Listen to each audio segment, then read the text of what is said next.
طارق فضل چودھری صاحب، یہ خط اگر آپ نے دیکھا ہو تو اس میں کچھ جج صاحبان جو ہیں انہوں نے بڑے سیریس الزامات لگائے ہیں. وہ کہہ رہے ہیں جی کہ ججوں کے نہ صرف گھروں کے ڈرائنگ روم بلکہ بیڈ روم میں بھی سیکرٹ ویڈیو کیمرے لگے ہوئے تھے جو کہ ان کی فیملی کی جو حرکات و سکنات ہیں ان کو ریکارڈ کر رہے تھے. تو آپ کے خیال میں اس کی انکوائری نہیں ہونی چاہیے؟ بسم اللہ الرحمن الرحیم. میر صاحب، جو آخری بات آپ نے کی ہے اور جو اس خط میں تحریر کیا گیا، چند واقعات جن کا آپ نے ایک دو کا ذکر کیا، یقیناً وہ قابل قبول نہیں ہے. وہ کسی عام شہری کے حوالے سے بھی اگر ہو تب بھی یہ قابل قبول نہیں ہے، اور اگر آنریبل ججز کسی کورٹ کے ان کے حوالے سے اگر انہوں نے یہ شکایت کی ہے تو بالکل اس کی انکوائری ہونی چاہیے، اس میں کوئی دو رائے نہیں ہے. اور خاص طور پہ جو موضوع آج کا آپ کے پروگرام کا ہے اور آپ نے سوال کیا ہے ریاست صاحب سے بھی اور جسٹس صدیقی صاحب سے بھی، دیکھیے یہ ایک بڑا سینسٹیو معاملہ ہے، اور یہ جس فورم کے اوپر اٹھایا گیا ہے ظاہر ہے اس سے اونٹ نے کسی نہ کسی کروٹ تو بیٹھنا ہے. اور آج بھی سپریم کورٹ نے جو ایک اعلیٰ سطحی اجلاس جو ہے وہ اپنا فل کورٹ پہ مشتمل چیف جسٹس صاحب نے بلایا ہے. چند چیزیں اس کے اوپر جو ہے وہ جو میری نظر میں آئی ہیں وہ یہ ہیں کہ ایک تو جو سپریم جوڈیشل کونسل ہے وہ عدلیہ کے محاسبے کا فورم ہے، وہ ایجنسیز کے محاسبے کا فورم نہیں ہے. تو پہلی تو میں بحیثیت ایک سیاست کے طالب علم کی یہ سمجھنے سے قاصر ہوں کہ اس فورم کے اوپر جو عدلیہ اور سپریم جوڈیشل کونسل سے مطالبہ کیا گیا ہے ایجنسیز کی انوالومنٹ کا، اس کا کیا شکل ہوگی. دوسری بات یہ ہے کہ اس سے پہلے چیف جسٹس عمر عطا بندیال صاحب کو بھی شکایت کی گئی، اس وقت جو ہے جسٹس قاضی فائزی صاحب بھی موجود تھے، پھر جو ہائی کورٹ کے چیف جسٹس صاحب ہیں انہیں بھی کی گئی. اگر اس میں اتنی سنجیدگی اور وزن تھا اسے پہلے کیوں نظر انداز کیا گیا؟ نہیں، پہلے نظر انداز نہیں کیا گیا کیونکہ یہ جو خطوط ہیں، پہلا خط جو ہے وہ 10 مئی 2023 کو لکھا گیا، یہ بھی خط میرے پاس موجود ہے. پھر اس کے بعد 12 فروری 2024 کو خط لکھا گیا، اور پھر تیسرا خط 25 مارچ 2024 کو لکھا گیا. نہیں، وہ جو آپ نے پہلے کہا نا 2023 کو لکھا گیا، ہاں، میری کنٹینشن یہ ہے کہ اس وقت بھی اس کو ٹیک اپ کرنا چاہیے تھا. ہاں، اگر ان الزامات میں سنجیدگی تھی اور وزن تھا اس وقت انہیں کیوں نظر انداز کیا گیا؟ میں یہ سوال کرتا ہوں. اچھا، یعنی کہ اعلیٰ جو ججز ہیں اس وقت کے جو چیف جسٹس تھے عمر عطا بندیال صاحب، اگر اس میں وزن تھا ان کو چاہیے تھا کہ اس کو، اور حقیقت تھی تو اس وقت انہیں ٹیک اپ کرنا چاہیے تھا. جس کا لگتا یہ ہے کہ اس وقت شاید یہ الزامات اس نوعیت کے نہیں تھے. اگر وہ اس وقت ٹیک اپ کرتے تو پھر شوکت عزیز صدیقی صاحب جو ہیں وہ صحیح ثابت ہو جاتے. میں تو اپنا ایک آپ کو سوال کی ہے. باقی بات یہ ہے جی میر صاحب، ایک تھوڑا سا اسے ہٹ کے میں ایک اور آگے بات کروں گا.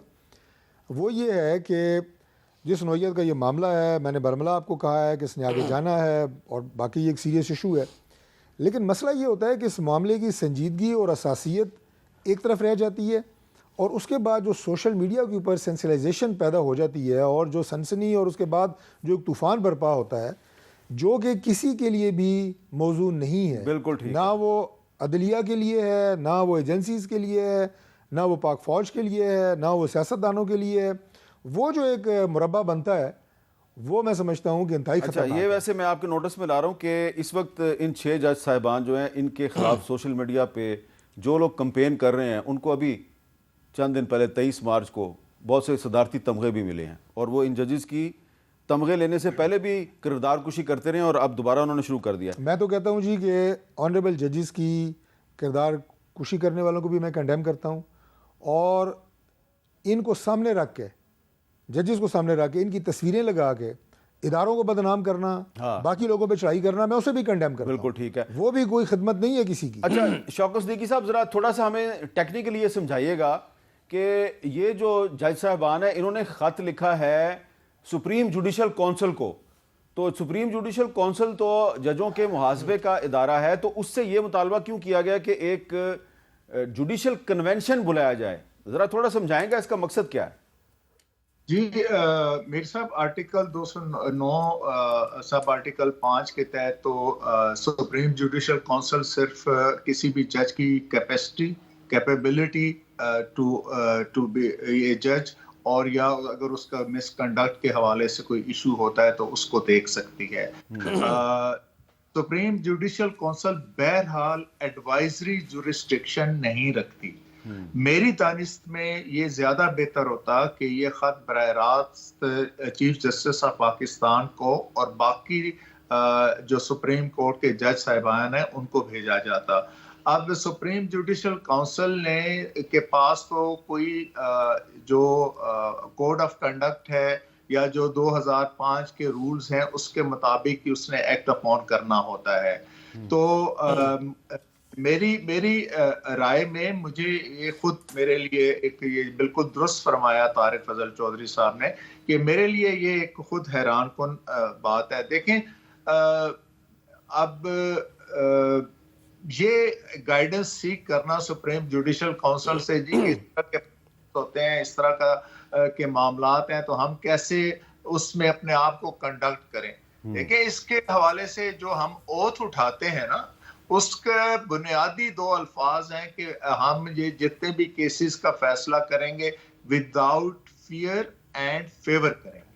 اب اس تناظر میں دیکھا جائے جو بھی اپلیکیبل لاز موجود ہیں، کانسٹیٹیوشن کی جو لمٹس پرووائڈ کرتی ہیں، اس کے مطابق کوئی بھی جج جو ہے وہ خود بہتر پوزیشن میں ہوتا ہے کسی بھی سچویشن کو ڈیل کرنے کے لیے. میں یہ سمجھ رہا ہوں کہ سپریم جوڈیشل کونسل میں اس معاملے کو بھیج کر جو ہے اس کو کا سکوپ جو ہے وہ نیرو کیا گیا ہے سم ہاؤ. اب یہ معاملہ بہرحال چیف جسٹس آف پاکستان کے نوٹس میں آ گیا ہے، ہو سکتا ہے اس پر فل کورٹ بیٹھ جائے to examine the veracity of the allegations and other material. اچھا ریاست صاحب یہ بتائیں کہ یہ جوڈیشل کونسل کو کیوں ایڈریس کیا گیا خط میں اور سپریم کورٹ کے چیف جسٹس کو کیوں نہیں کیا گیا؟ یہ اب چونکہ خط ججز صاحبان نے لکھا یہ تو وہ بہتر سمجھتے ہیں، لیکن جیسے صدیقی صاحب نے فرمایا میں بالکل ان سے ایگری کرتا ہوں کہ اس کے اندر تو 209 جو آرٹیکل ہے اور سب آرٹیکل 5 ہے، اس میں تو صرف یہ ہے کہ جی مس کنڈکٹ ہے یا فزیکلی مینٹلی کوئی کیپیبلٹی کے حوالے سے کوئی ایسا ہے تو اس کے لیے وہ اس کو جج کر سکتی ہے. بالکل یہ ٹھیک فرمایا ہے صدیقی صاحب نے کہ اگر چیف جسٹس آف پاکستان کو یہ لکھتے تو اس کا سکوپ ذرا وائڈر ہوتا اور اس میں ایک وائڈر سینس میں اس کو ایگزامن کیا جا سکتا تھا. لیکن اس کو بھی چھوڑ دیں، سب سے بہتر جو ایسا اقدام ہوا ہے کہ اس میں فل کورٹ میٹنگ جو کال کر لی گئی ہے اس کے اندر، چونکہ یہ میں نے پہلے کہا نا کہ یہ انپریسیڈنٹڈ ہے، ہسٹری میں نہیں ہے، جوڈیشل ہسٹری میں نہیں ہے، پاکستان میں نہیں ہے. تو میں سمجھتا ہوں کہ آج چونکہ رولز میں بھی پرووائڈڈ نہیں ہے، ایسا کوئی معاملہ پہلے ہوا ہی نہیں ہے، اس پہ کوئی قانون ہی موجود نہیں ہے، تو میں سمجھتا ہوں کہ یہ ایڈوائزری جو جورسڈکشن ہے سپریم کورٹ آف پاکستان کی، تو میں سمجھتا ہوں کہ اس کے اندر کسی نہ کسی جگہ پہ فٹ ہوتا ہے. اور ایک میں آپ کی بات کاٹ رہا ہوں کہ یہ جو 10 مئی 2023 کو لکھا گیا خط ہے، ٹھیک ہے، پچھلے سال لکھا گیا خط ہے، 10 مئی کو لکھا گیا. اس خط میں جو جج صاحبان ہیں اور اس پہ دستخط ہیں جی 1 2 3 4 5 جج صاحبان کے، اور یہ بتا رہے ہیں جی کہ جسٹس طارق محمود جہانگیری صاحب جو ہیں ان کو پریشرائز کیا جا رہا ہے کہ آپ اسلام آباد کے ایک انٹیلیجنس ایجنسی کے سیکٹر کمانڈر سے میٹنگ کریں. جب انہوں نے نہیں کی تو ان کے عزیز و اقارب کو پریشرائز کیا گیا کہ میٹنگ کرو. اور پھر ایک اور جج صاحب جو ہیں جسٹس ارباب محمد طاہر صاحب، ان کو بھی پریشرائز کیا گیا کہ انٹیلیجنس ایجنسی کا جو سیکٹر کمانڈر ہے اس سے میٹنگ کریں.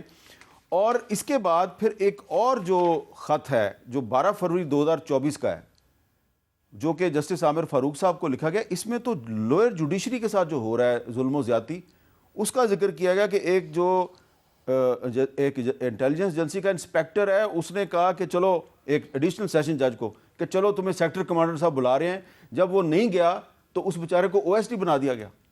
تو یہ تو باتیں تو پچھلے سال سے چل رہی ہیں، تو اس پہ اتنی خاموشی کیوں رہی ہے ہر طرف؟ بالکل درست فرمایا، اس پہ لا تھا. میں یہ سمجھتا ہوں کہ ایسا ہونا چاہیے تھا بجائے کہ یہ خطوط لکھے جاتے.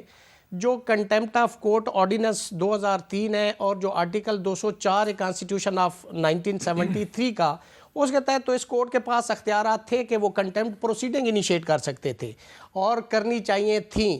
میں نہیں سمجھتا کہ اس کے پیچھے کیوں مصلحت تھی اور کیا مصلحت تھی. حالات ایسے نہیں تھے یا ملک کے اندر چونکہ جیسے کانسٹیٹیوشن ایک قسم کا پریکٹیکلی تو وہ ایگزسٹ کرتا تھا لیکن دیکھنے میں نظر آتا تھا، لیکن وہ ایز اٹ از وہ اپلیکیبل نہیں تھا. لگتا تھا کہ جیسے ایبروگیٹ ہو گیا.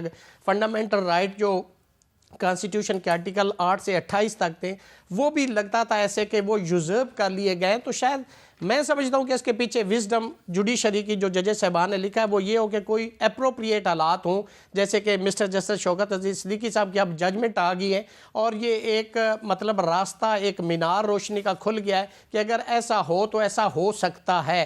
تو in the light of that very judgement میں سمجھتا ہوں کہ یہ خط لکھا گیا ہے اور اس سے گائیڈنس بھی سیکھ کی جا سکتی ہے اور in the light of this president اس کو بھی پروسیڈ کیا جا سکتا ہے. اور پہلے 2 خط انہوں نے پبلک نہیں کیے، لیکن یہ جو کل تیسرا خط لکھا گیا ہے وہ پبلک کیا ہے اور اس کے ساتھ باقی 2 خط بھی پبلک کر دیے گئے ہیں. اور جو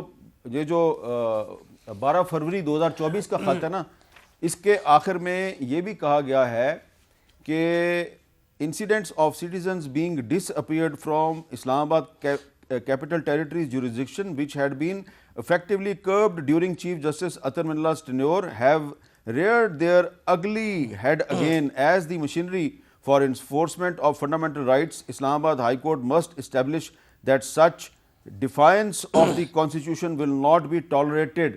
تو یہ جج صاحبان جو ہیں یہ پہلے بھی کہہ رہے تھے کہ جناب اطہر من اللہ صاحب کے دور میں اگر پاکستانی شہریوں کو لاپتہ کرنے کا سلسلہ بند ہو گیا تھا تو وہ دوبارہ کیوں شروع ہو گیا، کچھ کریں. تو اس میں بہت سے جو سپریم کورٹ کے فیصلے ہیں وہ ہمارے پاس موجود ہیں اور لگتا یہ ہے کہ سپریم کورٹ کے فیصلوں کی خلاف ورزی ہو رہی تھی اور سپریم کورٹ خاموش تھی.